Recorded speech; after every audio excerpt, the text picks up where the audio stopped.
किहदे नाल थोपे गए है उन्हां दे खिलाफ असीं कई महीनों पहले अपनी स्टेटां दे विच शुरू कीता सी। पहले असीं अपने राज्यां दे विच समस्या नूं हल करन दा नहीं रहा जे ध्यान दे नाल तुसीं ये पिछले 8-9 महीनों नूं देखो, गहनता दे नाल दा ध्यान करो ते तुहानूं इह गल बखूबी समझ आएगी कि जिहड़ी सरकार है उहदी पॉलिसी ये रही है कि जिहड़ा अन्नदाता है उहनूं थकना चाहिए या हुण तक एहसास हो गया होना चाहिए कि असीं कौन लोग हाँ। असीं इस मुल्क नूं रोटी खवाउण वाले अन्नदाता हाँ। अन्नदाता ना कदे पिछे हटिया है ना पिछे हटेगा। और इसकी सब तो वड्डी मिसाल अज साडे बजुर्ग सरदार बलदेव सिंह सरसा जी अज जिस तरीके नाल इत्थे मरण वरते बैठे हैं, इसकी सब तो वड्डी मिसाल यह है। खेल होंदे आ, लड़ाइयां होंदियां आ, और बेसिकली सारियां दिमाग दे नाल जित्तियां जांदियां आ। टैक्टिक्स नूं फौज दी भाषा दे विच कहंदे आ। तुहाडी स्ट्रैटेजी की रहेगी लड़ाई लड़न दी, और मैदान में जाके जो तुसीं अपना दिमागी प्लान बनाया हुंदा है उहनूं बस एग्जीक्यूट ही करना हुंदा है। तुसीं लड़ाइयां घरे बैठ के दिमाग नाल जित्तियां जांदियां, मैदान में तुसीं सिर्फ अपना तैयार कीता होया जिहड़ा नक्शा हुंदा दिमाग विच उहनूं खेलण लई नहीं जांदे हो, और तुसीं घरों ही जित के उत्थे गए हो। गल्लां बहुत ही ज्यादा क्लीयर करन दी लोड़ हैगी है। आ जिहड़ी मोदी सरकार की जिहड़ी अजकल की पॉलिसी है वो की है, इहनूं समझण दी लोड़ है। पहले दुश्मन दा वार समझो किदां दा आऊगा, फिर अगों उस हिसाब दे नाल अपना डिफेंस तैयार करो। ये जिहड़ी मोदी सरकार की इत्थे पॉलिसी है वो ये हैगी है कि अपने सुरक्षा बलों नूं ला के ये सानूं डराउण दी कोशिश करदे है। उहनां दी गिनती बढ़ाओगे हो सकदे आउण वाले दिनां विच, ते इहदा जिहड़ा सब तो वड्डा तोड़ है वो ये है कि असीं इस मोर्चे ते अपना जिहड़ा इकट्ठ है इहनूं घट ना होण दईए। सरकार नूं इह गल समझणी पएगी कि सरकारां जिन्नियां मर्जी वड्डियां हो जाण, जिन्नी मर्जी तानाशाही ते उतरन, पर अवाम दा मुकाबला नहीं कर सकदियां। अवाम जब उठदा है सलाम बन के उठदा है और अपने नाल छोटे मोटे रोड़ियां बट्टियां नूं इदां ही रोड़ के ले जांदा है। तो पहली गल अपने जहन च बिठा लो कि असीं ये जिहड़ा मोर्चा है इत्थे इकट्ठ अपना घट नहीं होण देना। साडा इकट्ठ ही साडा एका ही इत्थे इन्ना ज्यादा होना चाहिदा है कि सरकार दे जिहड़े गोडे हैगे वो कंब जाण। दूसरा जिहड़ी अपने कुछ लोग साडे अंदर वाड़दे आए उहनां तो फिर कोई शरारत कराउंदे आ ते फिर किसानां दा नाम लैके भट्टी प्रचार कीता जांदा है। ते इत्थे सानूं इस गल दा भी ध्यान देण दी बहुत लोड़ है कि साडे अंदर कोई भी जिहड़े शरारती अंसर हैगे आ वो ना वड़न। इस करके तुसीं इस गल दा पूरा ख्याल रखना है कि इत्थे जो भी आंदा है वो बंदा कौन है, उसकी शिनाख्त कीती जावे ते कोई बाहरला बंदा जिहड़ा साडे दुश्मनां दा बंदा है साडा भेती बन के अंदर आके साडा काम ना खराब करे। वो तो अगली गल ये सरकार भली भांति जानती है कि जिहड़ी संयुक्त किसान मोर्चा है वो एक पॉलिसी के अधीन उन्होंने इस गल का फैसला किया कि जे कोई इन्हां दे लीडर साडे पिंडां दे विच आउणगे ते जिहड़ा किसान है उत्थे दा अन्नदाता हैगा है वो शांतमई उहदा विरोध करूगा। इस गल का कितना फायदा उठा रहा है इन्हें हासिल करने से। हुण असीं देखना यह है कि सानूं समा कितना लगता है और सानूं कीमत की चुकानी पैंदी है अपने जिहड़ा साडा एक असीं अपना कीता होया है निश्चा उहदे तक पहुंचण दे लई। और इस माध्यम राहीं मैं सरकार नूं इह गल दसना चाहुंदी हां कि कोई भी कीमत क्यों ना देनी पै जावे, कुछ भी क्यों ना करना पै जाए, सिर क्यों ना और अंधेरा इसके नाल ही मैं अपना समाप्त करती हाँ। वाहिगुरू जी का खालसा, वाहिगुरू जी की फतेह। वाहिगुरू जी की फतेह। सरदार बलदेव सिंह जी सिरसा ਅਤੇ इस पंडाल च हाजिर मेरिया मावां भैणां बजुर्गों ते नौजवान साथियों, बहुत सारे वक्तावां ने बोलते हुए सरकार दीयां नीतियां ते इस अंदोलन के पक्ष गल्लां बातां रखियां।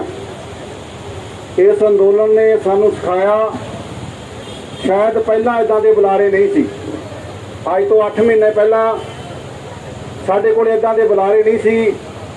बहुत सोहणे लोग बोल रहे आ, सरकार की नीति नूं भी समझ रहे आ और अपनी लड़ाई नूं तिखिया किद्दां करना वो भी समझ रहे आ। ये अंदोलन ने सिखाया। जदों कोई युद्ध करना होए, फौजां पहलां रिहर्सल करदियां और रिहर्सल करन तो बाद फिर युद्ध जिते जाते आ। ये लड़ाई साडी रिहर्सल है।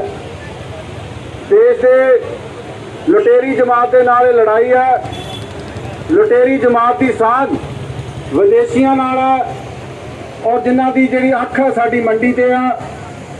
और लड़ाई बहुत वड्डी है, साधारण लड़ाई नहीं। मैं कल भी गल कही सी, बहुत सारे साथी SP-DC दे नाल लड़ाई समझते आ। ये लड़ाई SP ते DC दे नाल नहीं। ये लड़ाई खट्टर ते मोदी दे नाल भी नहीं। ये उस नीति दे नाल है जिहड़ी नीति साडे हक खोना चाहुंदी है, जिहड़ी नीति साडी मंडी ते कब्जा कराउणा चाहुंदी है। तुसीं लोग इस लड़ाई च मोहरी रोल अदा कर रहे हो। खुशी इस गल दी। आपां पिंडां च जद तक जथेबंदियां नहीं उसारांगे लड़ाई नहीं जित्ती जा सकती। भीड़ कभी कोई फैसला नहीं कर सकती। जथेबंदी ही साडी ताकत है। पिंडां च अपनियां इकाइयां बनाओ, जथेबंदक ढांचा बनाओ ताकि लड़ाई जित्ती जा सके। जिद्दां पंजाब दीयां जथेबंदियां करदियां, पंजाब दीयां बाकीयां जथेबंदियां धरती नाल जुड़ियां होईयां ने, पिंडां दीयां इकाइयां ने फैसले करके चलदे आ। ते जदों लड़ाई सरकार दे नाल होवे कभी हारे नहीं, जित के जांदे आ। अज आपां हरियाणे के लोगों ने पंजाब तो सीखिया। सारे लोग साडे बहुत वख-वख उचार सी, वख-वख पग्गां सी, वख-वख झंडे सी, पर इस लड़ाई ने सानू एक मैदान च लिआंदा। हुण असीं अगली गल ना सीखे। हुण कई लोग कह रहे भी ये 3 काले कानून है। ये लड़ाई मोर्चा 3 काले कानूनों की लड़दा है। 3 काले कानूनों तो बाद कई साडियां मुश्किलां हल हो जाणगियां। असीं हुण अगली गल करनी है। कानून तो असीं वापस ले जाने आ। फिर असीं अगली गल करनी आ, किरत करने वाले बंदे नूं उहदा हक मिले, बराबरता का समाज बने, फिर अगली गल चलनी आ। इस करके काले पैण की लोड़ नहीं। कल आपां एक फैसला किया भी 2 घंटे टोल बंद करांगे। कहंदे ना जदों बंदा पागल हो जाए फिर उहनूं झटका लाउंदे आ। कल थोड़ा जिहा झटका लाया सीगा, हुण वड्डे झटके की लोड़ है। उहदियां तैयारियां वास्ते असीं चर्चा कर रहे हां। वड्डा फैसला देवांगे। इस लड़ाई नूं कली सरसे की ना मन्निया जाए, हरियाणे की ना मन्निया जाए।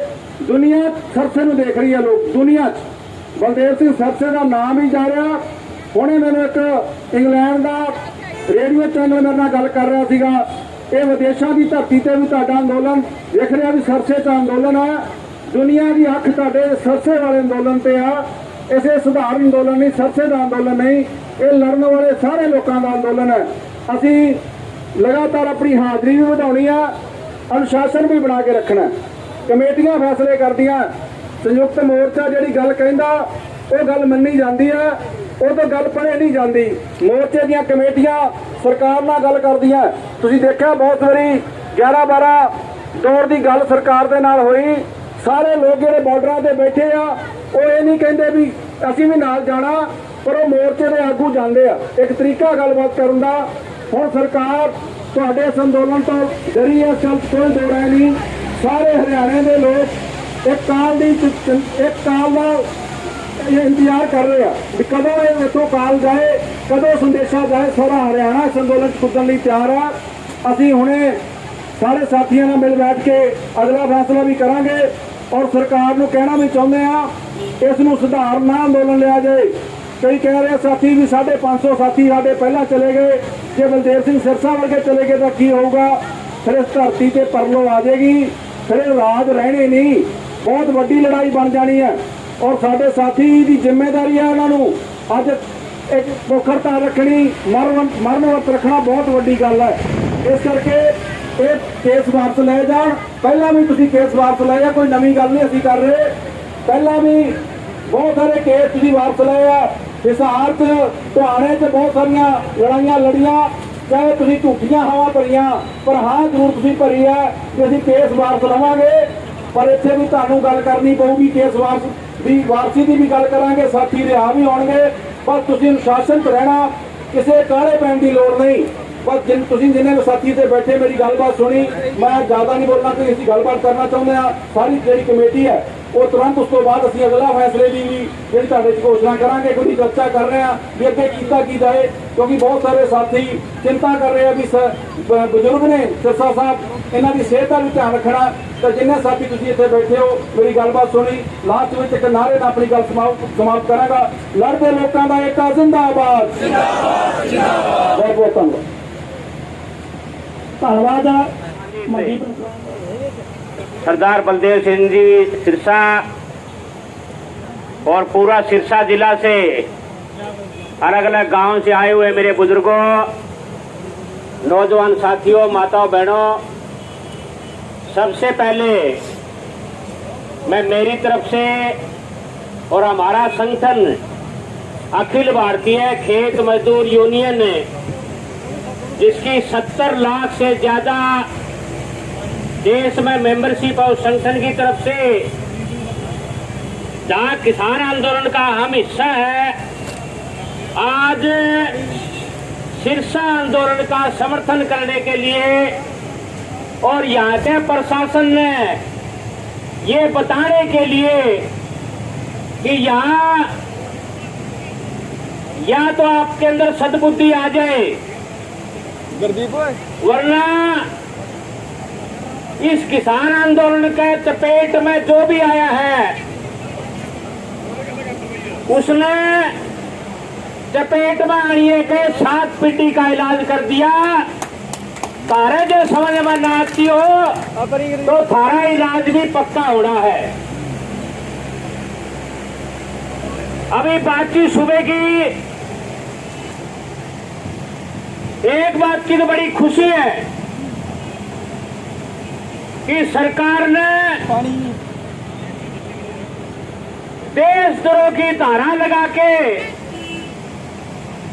हमारे 2 नौजवानों को 5 नौजवानों को जेल के अंदर डाल रखे है। लेकिन जेल के अंदर तो आज से 31 साल पहले जेल में गए थे। जेल में ठाठ बहुत है और अपन ने जो इनकी जेल बना रखी है एसपी की, आगे इन्होंने खुद ने तार लगा रखे, खुद के सिपाही खड़े और खुद ये गर्मी का मैं चोटी से लेकर रेटी तक इनके पसीने तरन लग रहे। इसी दुर्गति मैंने मेरे जीवन में कदे भी नहीं देखी। ये इस किसान आंदोलन की बदौलत है। सच्ची बात यह है कि जो आज हालात है, जिन 3 कृषि विरोधी काले कानूनों की बात करते हैं हमें, इसके खिलाफ पिछले अभी 26 तारीख को 8 महीने हो जाएंगे, लेकिन इस मोदी सरकार की नीतियों के खिलाफ हम तो यहां पहले से भी, और हम ही नहीं कह रहे, आपके ही सिरसा इलाके के जिनका हम तो सम्मान करते हैं उसकी औलाद नहीं करती। चौधरी देवीलाल, कंवर पृथ्वी सिंह गोरखपुरिया 1975 के अंदर जब इमरजेंसी में जेल में थे 19 महीने, तब वो इन संघियों के बारे में एक बात कहा करते कि ये जो संघी है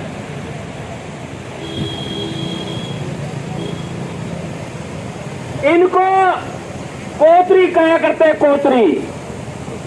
कोतरी तो जानते होंगे, कोतरी होगा उल्लू की छोटी बहन, वो रात को बोलती है। इसीलिए ये उल्लू की औलाद मोदी भी मन की बात में रात में बोले, दिन में नहीं बोलता। ये इसके बारे में एक बात क्या करता कि भाइयों इस कोतरी से बच के रहियो। ये कोतरी घर के ऊपर बैठ जाए तो इसको अपशगुन मानते हैं, तो अथड़ बजा दे बोला घर में कोई भी माड़ा काम होगा। दरख्त पर बैठ जाए, दरख्त ने सुखा दे, और देश के ऊपर बैठ जाए तो देश का बेड़ा गर्क कर दे। भाइयों बुरा ना मानियो, सच्ची बात कहूं मैं आपके बीच के अंदर है, यह कोतरी 3 जगह बैठी। पहली बार यह कोतरी बैठी चौधरी बंसीलाल के ऊंट के ऊपर, गोलागढ़ का टिब्बा में धसा दिया बंसीलाल का दोबारा बावड़ा को नहीं। फिर ये कोतरी बैठी चौधरी ओम प्रकाश चौटाला के महल के ऊपर, सारा कुंबा जेल में पड़ा। और फिर यह कोतरी बैठी भाई कुलदीप के ट्रैक्टर पे, बोला हीम बढ़ो हीम, ऐसा दसा दिया ट्रैक्टर का सिलेंसर भी कौन दिखा है। अरे भी यह कोतरी बैठी है भाई 62 के ऊपर है, ऐसा बीज नाश करेगी। ये ठीक कह रहे थे बात है। तीसरे महीने की 14 तारीख को इस खट्टर सरकार ने हरियाणा की विधानसभा में एक प्रस्ताव पास किया। क्या था प्रस्ताव? कि हरियाणा की जनता हमारे को गांव में नहीं बढ़ने दे रही, हम इसकी निंदा करते हैं। मैं कहा खट्टर साहब यह बात तो हरियाणा के किसी भी गांव में किसी भी मोहल्ला में आके कह दे तेरे को मान जाएंगे। 8 महीने हो गए, लड्डू और बूंदी ने तरसन लाग रहे हैं। ब्याह शादी में को कार्ड देना तो दूर की बात है, कार्ड मुकान भी कौन जान दे लोग। इसी हालात देश की आजादी के अंदर पहली बार चुनी हुई सरकार की हो रही है। ये इसलिए हो रही है कि आज इनकी जो नीतियां हैं, जिन नीतियों की वजह से ये पूरा देश जिसका गोला लाठी लगा दी इन्होंने। अरे भाषण देते थे, राष्ट्रभक्ति के भाषण देते थे कि हम हिंदुस्तान के अंदर राम राज लाएंगे, भाषण देते थे 15 करोड़ लोगों को रोजगार देंगे। और पता नहीं ये पिछले साल जब लॉकडाउन लगाया तब वो जो खजाना मंत्री है सीतारमण ने बोला देश की जनता चिंता न करियो, 20 लाख करोड़ रुपए आपको बोला दे जाएंगे। और लोग सवेरे आंगनी पर गिरने लग रहे तेरे कितने बंडा होंगे। हालात ये बड़ी वो एक फिल्म का सीन है। वो अजय देवगन फिल्म के अंदर रेलगाड़ी में बैठा होता है और स्टेशन पर गाड़ी रुक जाए, वहां एक नारियल बेचने वाला खिड़की के अंदर से 50 रुपया का नारियल बेच गया। गाड़ी चल पड़ी और वो जो नारियल है वो खिड़की के बाहर दोनों हाथों में लिए खड़े, ना तो नारियल छूटा है और ना भीतर आवा है। ये जो उनसे कह रहे थे 20 लाख करोड़ रुपए बांटांगे, 20 लाख करोड़ रुपए देने तो दूर की बात, जो हमारी जेब के अंदर था वो भी निकाल दिया। बड़ा गजब का होने लग रहा है देश के अंदर। बोला एक देश एक कानून। अरे तुम तेल के ऊपर लगा दो, आज अगर 100 रुपए का तेल डलवाते हैं 60% टैक्स है, 40 रुपए का तेल है। और अकेले तेल के अंदर पिछले 1 साल में जो इन्होंने टैक्स उगाया है, जितना जीएसटी का या कारपोरेट का जो टैक्स लगता है उससे कहीं ज्यादा 5.25 लाख करोड़ रुपए, 5.25 लाख करोड़ रुपए जनता की जेब के ऊपर डाका मार लिया। और अभी भी जनता के दिमाग के अंदर बेचैनी नहीं है। अरे सरसों 32 रुपए किलो ली हमारी, 34 रुपए किलो, और उसी सरसों का तेल 90 रुपए की अप्रैल के महीने में बोतल है, आज वो 200 रुपए की चली गई। ऐसे ही तमाम चीजों की महंगाई। कह करते हैं दाल रोटी खाओ और प्रभु के गुण गाओ। दाल गई 150 और कड़क का आटा गया 30 और सरसों का तड़का लगा लिया करते तेल का, वो गया तो 100। अपने पल्ले बचा प्रभु प्रभु, इन्हें भावे गाला ते खाला। इसलिए मैं आपके बीच के अंदर ये अपील करने के लिए कि रब हमारा सबका संग है, लेकिन मोदी के खिलाफ लाल आग करके और झंडा हाथ में लेके आंख से आंख मिला के ललकार के कहना पड़ेगा साडा हक है इत्थे रख। इन्हीं शब्दों के साथ आपका बहुत बहुत शुक्रिया, धन्यवाद। हाँ जी, सब तो पहला श्री वाहिगुरु जी का खालसा, श्री वाहिगुरु जी की फतेह। 2 मिनट तो मेरा गाना जी, इनके राही आप सारा कुछ बयान कर देना, तो ध्यान ना सुनियो गाने को जी। तक हुक्म चलाउंदी आई तू, भोले जट्टां नूं सी मूर्ख बनाउंदी आई तू। ओए अज तक हुक्म चलाउंदी आई तू, भोले जट्टां नूं सी मूर्ख बनाउंदी आई तू। ओए अज चकली आवाज चुप रहा ना पंजाब, जद बाबियां दे खून ने अबाल फड़िया। पूरे कांबिया ते दिल्ली नूं बुखार चढ़िया, जद बार्डर ते आके सरदार खड़िया। पूरे कांबिया ते दिल्ली नूं बुखार चढ़िया, जद बार्डर ते आके किरसान खड़िया। और दस सरकारें किया साडे नाल वैर, जो 84 एलियां तो आई कर दी तू कहर। और 10 सरकारें किया साडे नाल वैर, जो 84 एलियां तो आई कर दी तू कहर। ਉਹ ਕਦੇ ਸਾੜਦੀ ਐ ਸਾਨੂੰ, ਕਦੇ ਮਾਰਦੀ ਐ ਸਾਨੂੰ, ਪਰ ਹਾਰਦੇ ਨਹੀਂ ਉੱਚ ਜੋਰ ਲਾਇਆ ਬੜਿਆ। ਉਹ ਪੂਰੇ ਕਾਂਬਿਆਂ ਤੇ ਦਿੱਲੀ ਨੂੰ ਬੁਖਾਰ ਚੜਿਆ, ਜਦੋਂ ਬਾਰਡਰ ਤੇ ਆ ਕੇ ਸਰਦਾਰ ਖੜਿਆ। ਉਹ ਪੂਰੇ ਕਾਂਬਿਆਂ ਤੇ ਦਿੱਲੀ ਨੂੰ ਬੁਖਾਰ ਚੜਿਆ, ਜਦੋਂ ਬਾਰਡਰ ਤੇ ਆ ਕੇ ਕਿਰਸਾਨ ਖੜਿਆ।